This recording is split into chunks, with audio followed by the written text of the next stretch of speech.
오늘 말씀의 제목은 나를 완전히 아시는 하나님이라는 제목으로 함께 은혜를 나누고자 합니다.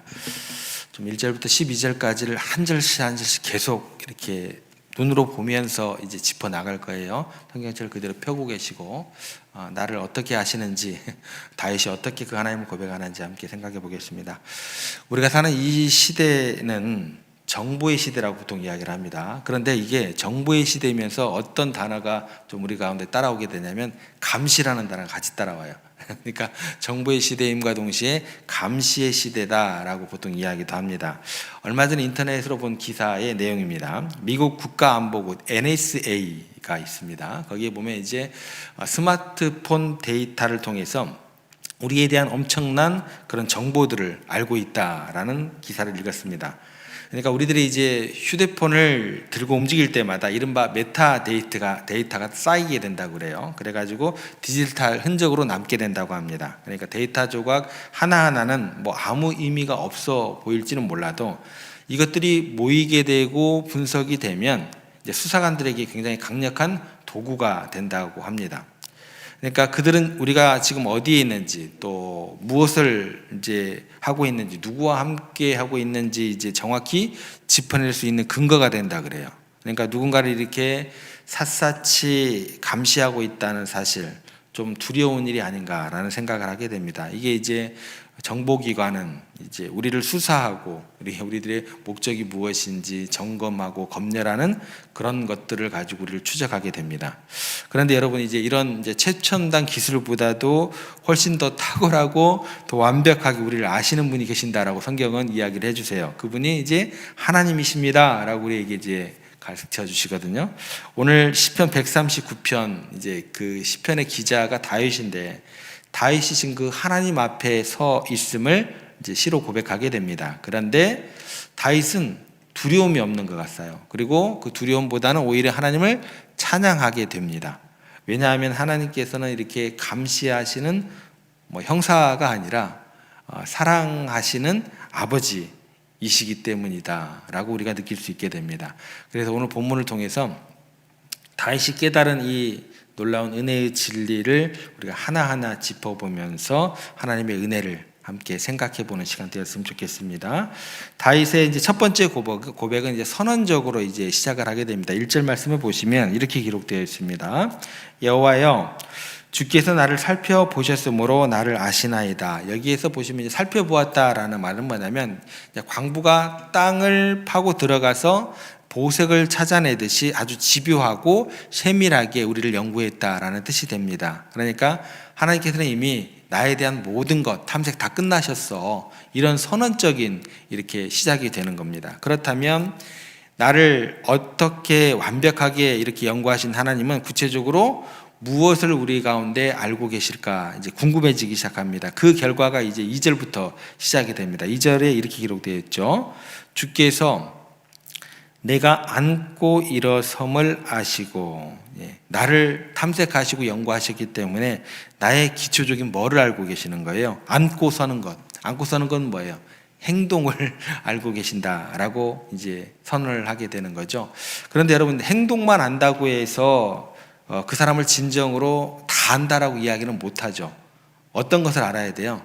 진정으로 알려면 사람 속이 어떠한지 알아야 되는 거잖아요. 그러니까 진정으로 안다라고 했을 때 행동 이면에 동기를 알아야 그 사람에 대해서 진짜 안다라고 할 수 있게 되는 겁니다. 그래서 2절 하반절에 자연스럽게 이어지는 구절이 뭘까요? 멀리서도 나의 생각을 밝히 아시오며. 여기 보시면 이제 이렇게 되는 거죠. 앉고 일어섬, 겉모습, 행동을 아시는 주님은 당연히 그 생각, 속사람까지도 다 알고 계신다. 그러니까 행동에서 생각으로 그 알매 깊이가 더해지는 어떤 그런 하나님에 대한 어떤 고백이 나오게 됩니다. 이게 이제 2절에 대한 내용이고, 그리고 여기서 이제 더 한 걸음 더 나아가는 어떤 고백을 하게 됩니다. 생각이 뭐가 되는 거죠? 행동이 되고, 행동이 쌓이면 그게 뭐라고 그래요? 우리는 습관이다라고 이야기를 했죠. 습관.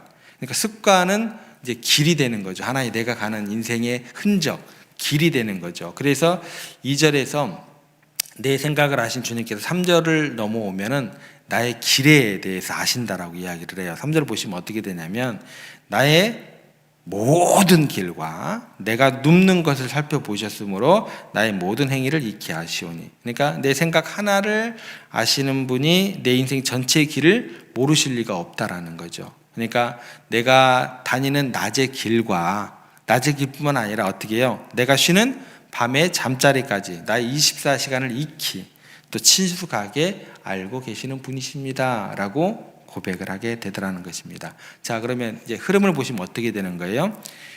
행동, 생각, 이게 2절이죠. 그럼 3절에서 내 삶의 습관까지를 아십니다.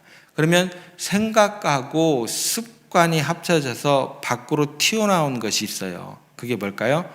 말입니다. 언어가 이제 이게 사람을 이제 그 행동과 또 습관, 또 생각과 습관이 합쳐져서 사람의 말로도 이제 튀어나오게 되는 거죠. 그래서 4절을 가시면 이렇게 이야기를 합니다. 여호와여, 내 혀의 말을 알지 못하는 것이 하나도 없으시니이다. 여기서 이제 한 말을 들으셨다라는 뜻은 이제 내 생각과 내 삶의 방식을 다 이미 아시기 때문에 내가 입을 떼기도 전에 무슨 말을 할지 미리 다 아신다는 이야기가 되는 거죠. 국가안보국은 아까 어떻게 했어요? 데이터를 이제 분석을 해서 추측을 하지만 하나님께서는 나의 존재 자체를 아시기 때문에 나의 말과 행동을 완벽하게 아시는 분이다라는 고백이 되는 겁니다. 그런데 여기서 이제 다윗이 한 가지 놀라운 어떤 사실을 깨닫게 됩니다. 만약 사람들이요, 나의 모든 비밀을 안다고 하면 나를 약점 잡기가 굉장히 좋을 거예요. 그런데 하나님께서 나의 생각, 행동, 말까지 다 아신다면 그것은 우리에게 어떤 의미가 될까? 한번 생각해 봐야 된다는 거죠. 내가 하나님으로부터 벗어날 빈 공간이 전혀 없다는 뜻이 됩니다. 그러면서 이제 등장하는 게 5절에 고백이 터져 나오는데 이렇게 기록되어 있습니다. 주께서 나의 앞뒤를 둘러싸시고 내게 안수하셨나이다. 4절까지 모든 고백, 모든 것을 아심이라는 고백이 있었기 때문에 5절의 고백, 어떤 게 가능하게 되는 거예요? 나의 둘러싸심. 그러니까 하나님의 지식이 나를 꽉 다 채우고 있으니까 마치 하나님께서 내 앞과 뒤를 성벽처럼 에워싸고 있다라고 고백하는 것이 되는 거죠. 그런데 이제 세상의 감시는 우리에게 불안하게 가두는 어떤 그런 역할을 하겠지만 하나님의 둘러싸심은 다릅니다라고 고백하는 게 뒤에 보시면 뭐라고 나와요? 뒤에 나오는 내게 안수하셨나이다. 두려워하지 마세요. 우리 하나님은 우리의 안고 일어섬, 생각, 습관, 모든 길을 다 아시지만 그게 여러분들을 힘들게 하라고 그런 게 아니고 여러분들을 안수하시기 위함입니다. 안수라는 단어가 뭐예요? 성경에서 축복이고 보호가 되는 거다라는 거예요. 그러니까 나를 가장 잘 아시기 때문에 가장 안전하게 나를 지키시는 하나님입니다 라는 고백이 되는 겁니다. 이 모든 것을 깨닫고 나니까 다윗이 이제 압도가 됩니다. 6절에 이제 압도되면서 이렇게 외치게 되는 거죠. 이 지식이 내게 너무 기이하니 높아서 내가 능히 미치지 못하나이다. 내가 나를 아는 것보다 무슨 얘기예요? 너무나 나를 잘 아시고 완벽하게 아시고 나를 보호하고 계시니까 내 작은 생각으로 내 작은 이성으로 도저히 안 된다라는, 이해가 안 된다라는, 계산이 안 된다라는 고백이 되는 겁니다. 이것이 두려움이 아니죠. 위대한 사랑에 대한 경탄의 고백이 됩니다. 그래서 6절에서 이제 하나님의 그 큰 지식에 압도된 어떤 다윗은 이제 7절에서 엉뚱한 상상을 하게 돼요. 어떤 상상을 하게 되냐면 사람은요, 너무나 압도적인 존재 앞에 서면 어떤 이제 현상이 나타나게 되면 본능적으로 피하고 싶어져요. 피하고 싶어지는데 하나님께서 이렇게 나를 꽉 잡고 계신다면 내가 과연 도망칠 곳이 있을까? 이런 엉뚱한 상상을 하게 돼요. 그래서 7절의 질문에서 그 상상이 이렇게 표현이 됩니다. 내가 주의 영을 떠나 어디로 가며 주의 앞에서 어디로 피하리까? 진짜 도망가고 싶어서가 아니죠. 하나님께서 아시는 것이 너무 크기에 반어적으로 질문을 던져보는 9절이 7절이죠. 그리고 다윗은 이제 진짜 이제 그 엉뚱한 상상을 한번 실행에 옮겨보기 시작합니다. 우주의 공간이란 공간을 다 뒤져보면서 하나님을 내가 한번 피해볼까? 이렇게 이제 생각을 하게 돼요. 그래서 그 피해보는 그 장소의 공간을 먼저 어디로 정하냐면 위와 아래로 정하게 돼요. 위와 아래로. 그러면 8절이 등장하게 됩니다. 8절이 어떻게 나오세요?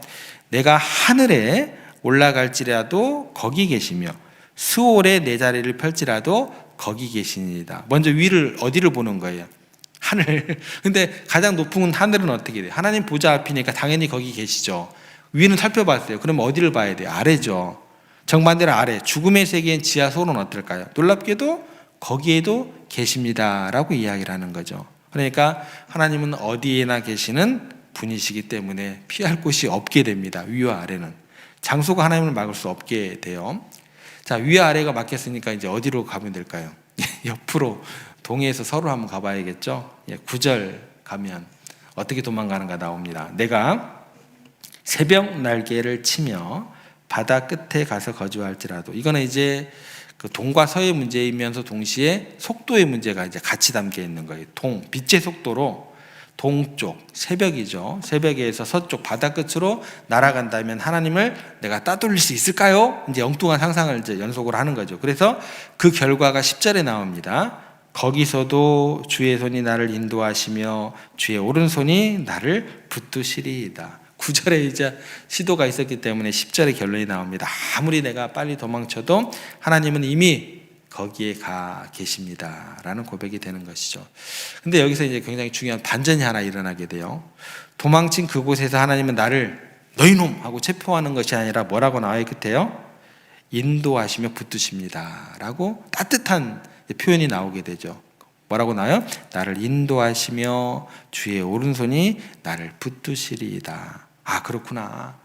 내가 하나님을 피하려 했던 그 몸부림조차도 결국 하나님의 인도하심 안에 있었던 결과구나. 이런 이제 고백이 되는 겁니다. 이것 깨닫게 됩니다.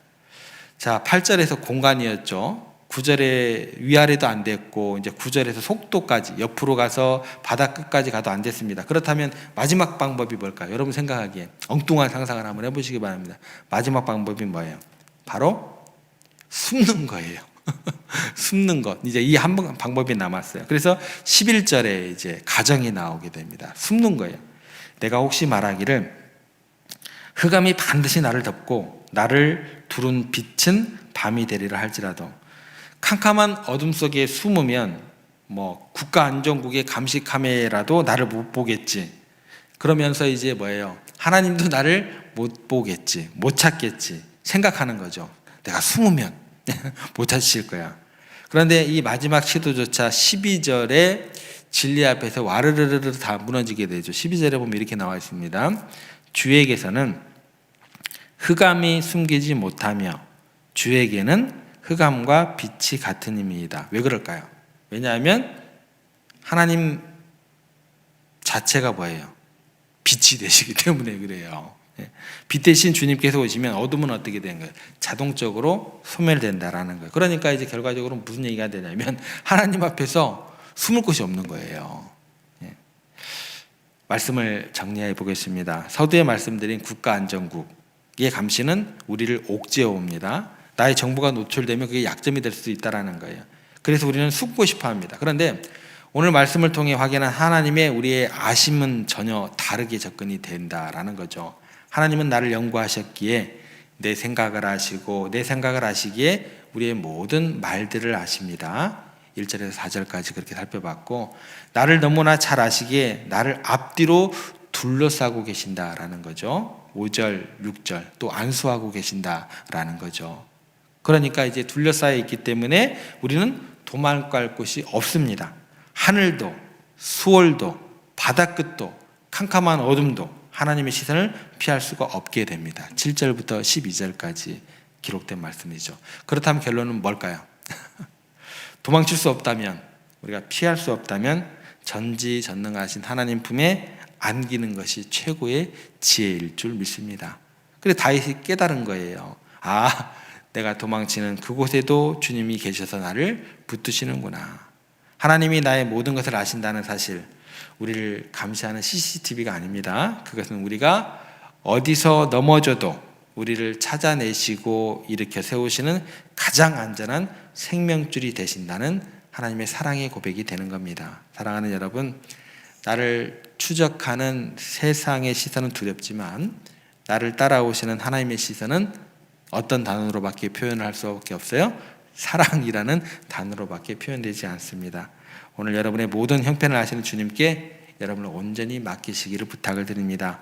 몰라서 못 도와주시는 분이 아니십니다. 다 아시기에 가장 좋은 때, 또 가장 정확하게 여러분들을 도우실 수 있는 분임을 믿어 의심치 않으시기를 부탁을 드립니다. 그래서 오늘 또 변함없이 여러분의 오른손을 붙들고 계시는 그 주님과 함께 오늘 하루의 길, 또 인생의 길을 담대하게 걸어가는 여러분들의 삶이 되시기를 주님의 이름으로 축복합니다.